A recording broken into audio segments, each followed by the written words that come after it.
विषय हिंदी व्याकरण। व्याकरण में खंड घ में पत्र और निबंध के अतिरिक्त संवाद लेखन 5 नंबर का पूछा जाता है। तो संवाद लेखन, लेखन माने लिखना, और संवाद मतलब दो व्यक्तियों के बीच परस्पर बातचीत को संवाद कहते हैं। किसी भी विषय वस्तु पर दो व्यक्तियों के बीच बातचीत को संवाद कहते हैं।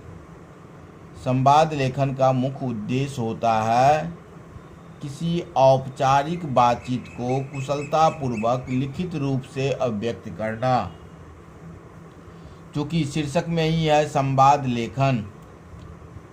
तो किसी औपचारिक बातचीत को कुशलतापूर्वक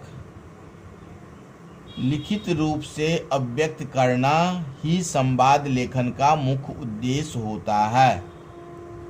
संवाद लेखन करते समय निम्नलिखित बिंदुओं पर ध्यान देना चाहिए।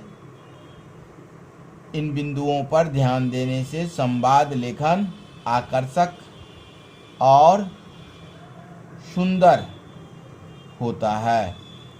सबसे पहला बिंदु है भाषा पात्रानुकूल होना चाहिए, यानी जिन लोगों के बीच संवाद हो रहा है उन्हीं लोगों के अनुकूल भाषा का भी प्रयोग होना चाहिए।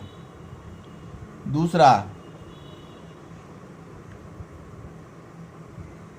संवाद देश काल और परिस्थिति के अनुरूप ही होना चाहिए। ऐसा ही न लगे कि अतिशयोक्ति हो रहा है। संवाद स्वाभाविक होना चाहिए, जिसे पढ़कर या जिसके पढ़ने के क्रम में पाठक के मन में उत्सुकता बनी रहे। संवाद लेखन में यथास्थान विराम चिन्हों का प्रयोग होना चाहिए, अन्यथा अर्थ का अनर्थ हो जाता है। जैसे बैठो के बाद अगर कॉमा लगा देते हैं मत जाओ, तो बैठो मत जाओ यानी बैठना है। अब बैठो मत के बाद कॉमा लगाते हैं और उसके बाद जाओ लगाते हैं, तो बैठो मत जाओ यानी जाने के सेंस में हो गया। बैठो के बाद कॉमा लगाने पर बैठो मत जाओ यानी यहाँ पर बैठना है। अब बैठो मत जाओ यानी चले जाओ।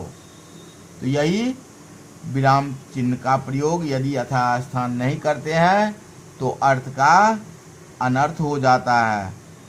संवाद संक्षिप्त एवं सरल भाषा में होना चाहिए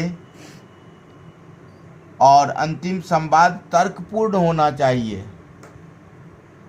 इन बिंदुओं पर ध्यान देने के पश्चात संवाद लिखने के से उपर्युक्त या इन बिंदुओं को ध्यान में रखते हुए संवाद लिखने से संवाद आकर्षक और सुंदर होता है।